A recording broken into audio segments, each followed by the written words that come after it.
vídeo essa, eu não tô nem arrumada, é porque eu vou comer duas frutas muito raras aqui no Brasil, que é blueberry, ó. Eu nunca comi na minha vida essas frutas. E pitaia, é pitaia, né? É pitaia. Parece espinhos.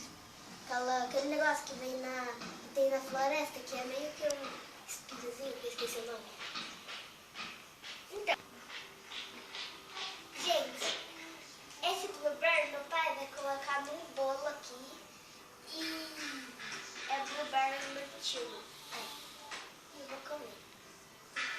É muito raro, nunca comi na minha vida, deve ser muito bom.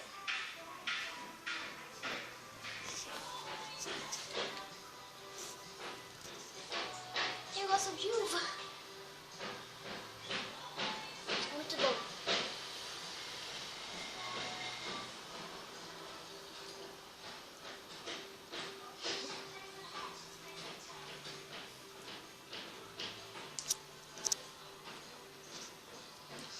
Tá muito bom.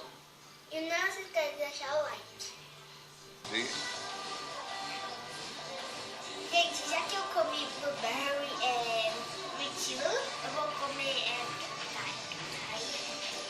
parece muito beterraba. E é muito molinha. O jeito é lindo, mas eu nunca comi.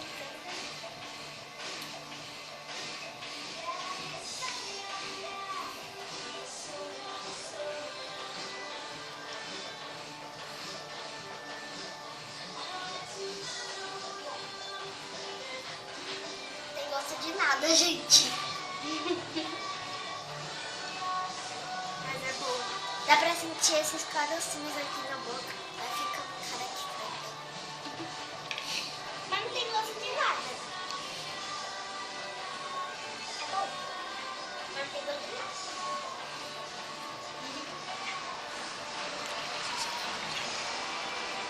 Ah, gente, se inscreve no meu canal.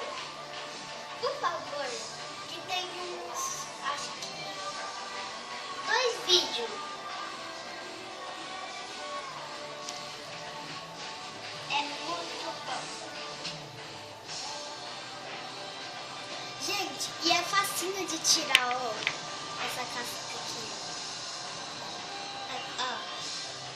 Não é difícil igual laranja que tem que ficar cortando essas coisas. É fácil de tirar. É só...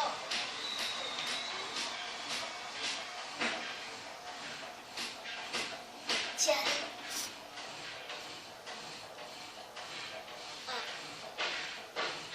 Aqui embaixo parece um pouquinho açaí. Minha mão fica vermelha. E tchau!